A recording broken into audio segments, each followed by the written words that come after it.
Hey there, let's talk about feelings. Nothing but feelings. Okay, this is not a singing podcast. Not my forte, but oh man, are you a person that has a few words that come into your head and it always gets associated with some lyric?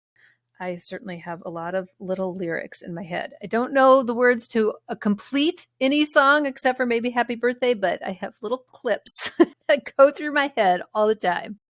Feelings, nothing but feelings. There we go. All right. That's as good as it gets, my karaoke. So why are we talking about feelings? We've talked about feelings before, but I want to make sure to catch up with you in case you hadn't heard that episode. Feelings are our fuel to our relationship. They are so important. It is what puts us into action or takes us out of action.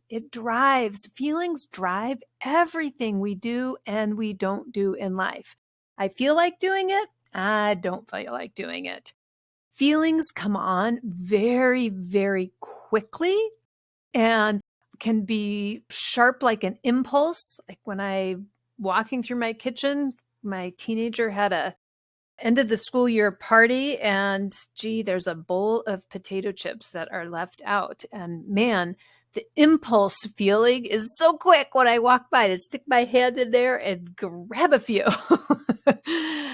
Really high reward center in my brain for that salty, fatty treat as I walk by. So it's a powerful, quick urge to grab those potato chips, but it happens so quick. It's not even really like I had the thought of, there's the potato chips. Do I want to eat them? Do I know? It's just like that drive. There's a quick feeling. I just want it. And so, okay, yes, I did take some, maybe 3 times. Now I'm up here in my office recording this from you, away from the potato chip zone.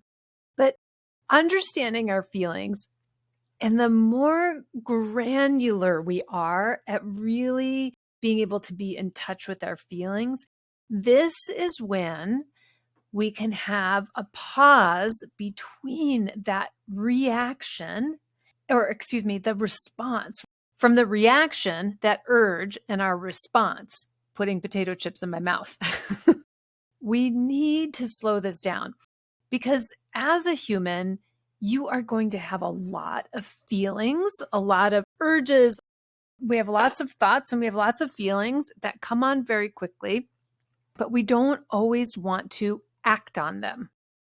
When my kiddos were little and they are just crying and crying and crying and crying or throwing this endless temper tantrum, I have a lot of patience, but sometimes I would just be overwhelmed and want to rage. But I know this is not my toddler's fault, right? This is not intentional. It's not going to be useful for me to rage back at my toddler. So I have to put a pin between my feeling that comes up, normal human mom thing to have happen, and my response. I don't want to respond to my toddler out of that space of rage. So the better we are at our feelings, at understanding our feelings, being connected to our feelings, being able to practice having feelings and not doing anything with them.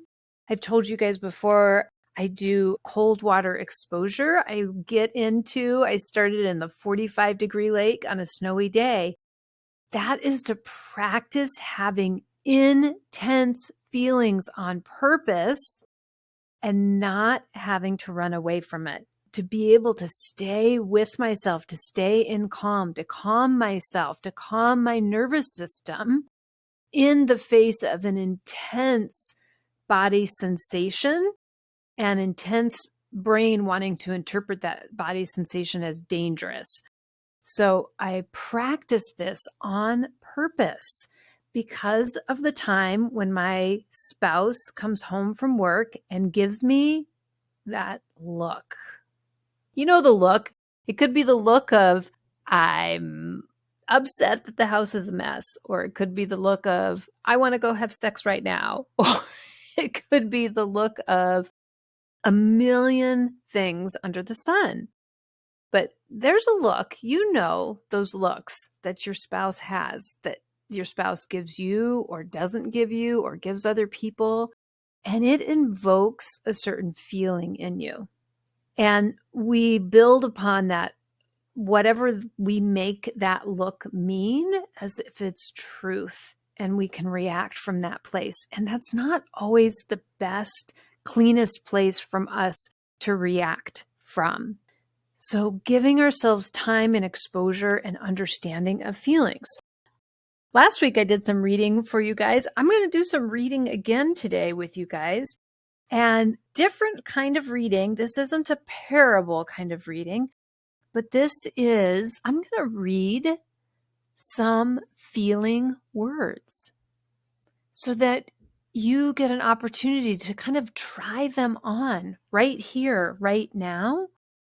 So we can move beyond. A good way to start dealing with feelings is that I feel good or I feel bad, right? We can lump it into these big categories.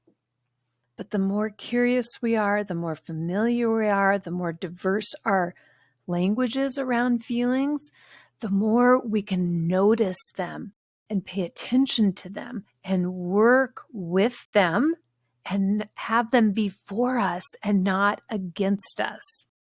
All of these feelings that I'll read, they're normal. It's part of the normal human experience. And we actually want to have all of these different feelings, but we don't necessarily want to react from them. Or maybe we do.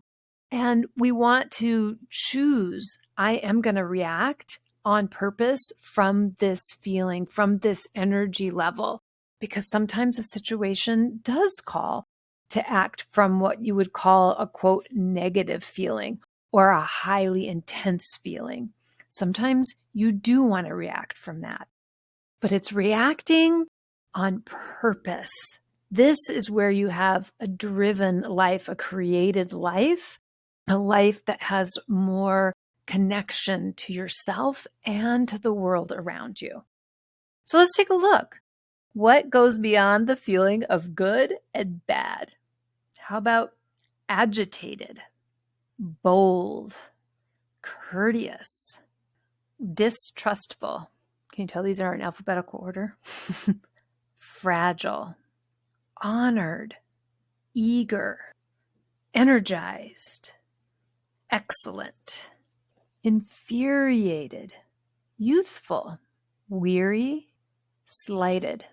Okay, open-minded, laughing, sadistic, still, unburdened, supportive, dismissive, crabby, downhearted, forgiving, flexible, haggard, grounded, grieved, scornful, uneasy, uninterested, sincere, observant, ranting, sensitive, nervous, invaded, jovial, keen, listening, lousy, top of the world, sluggish, slighted, welcoming.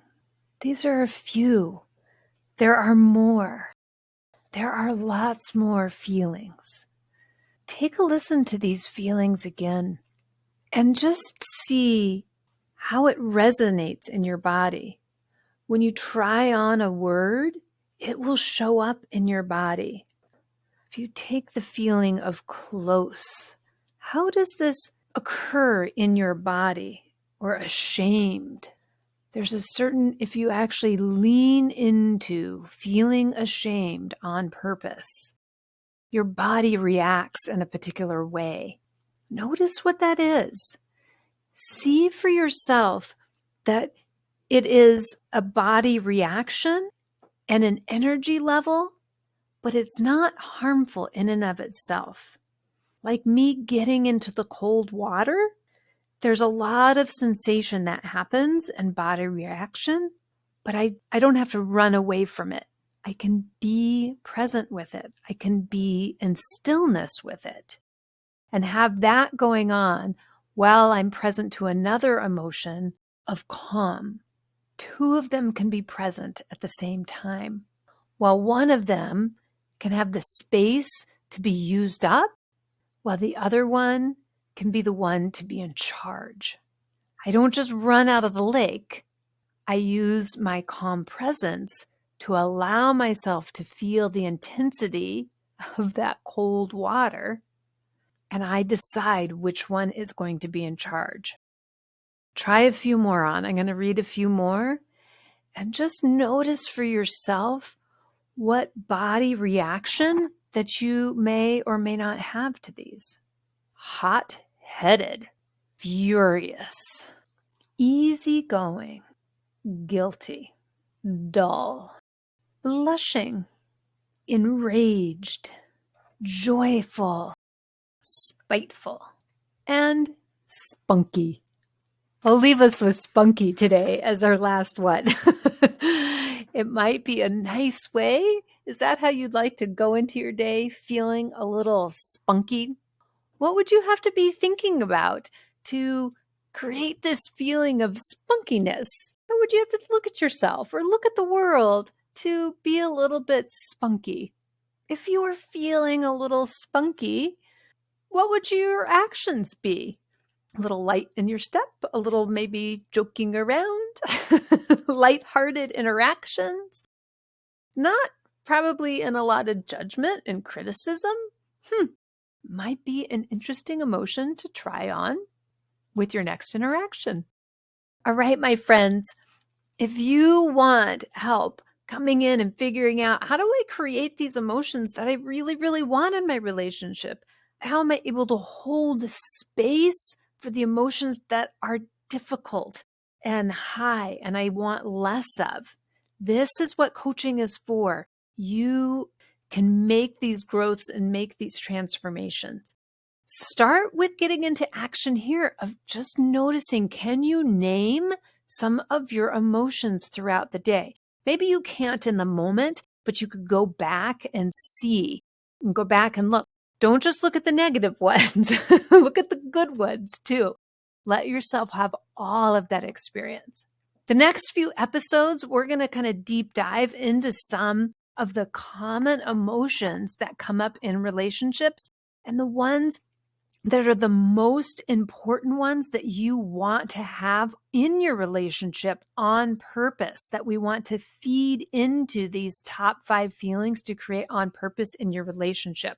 So come back for those, but don't wait. This is your life right now. It is your time to create the life that you really desire and not to just be swung around by the emotion of the day, the emotion of the moment, of the second. You don't want your whole relationship to be dependent on if somebody left a bowl of potato chips out for you to grab urgently, here or there, here or there. You want to create it on purpose. If you're going to eat some extra calorie food, don't you want it to be something decadent and wonderful and lovely that you do with great intention, not just with the snatching up urgy way of those potato chips? I am here to help you. I would love and honor to be working with you and to get you going in the direction you want to go. All right, my friends, be committed, be present to those emotions, the good and the bad ones, all of them. It's what makes up your beautiful and amazing life. Don't hide from them. We want to dive into them, towards them. Show yourself your resilience and your strength and your beauty in them. Show up with curiosity for those feelings and love for yourself and for your spouse. And I will see you next week. Bye. Thanks so much for listening. Make sure you subscribe on your favorite podcast app so you can get every episode. And when you are ready to be in action, come find us. Facebook, Instagram, or our website. It's all the same name, relationshipsonfire.com. We've got that S on there. There's lots of us having relationships. So relationships with an S, onfire.com. Thanks so much. Saying goodbye, your fire and water gal, Cori Myka. See you next time.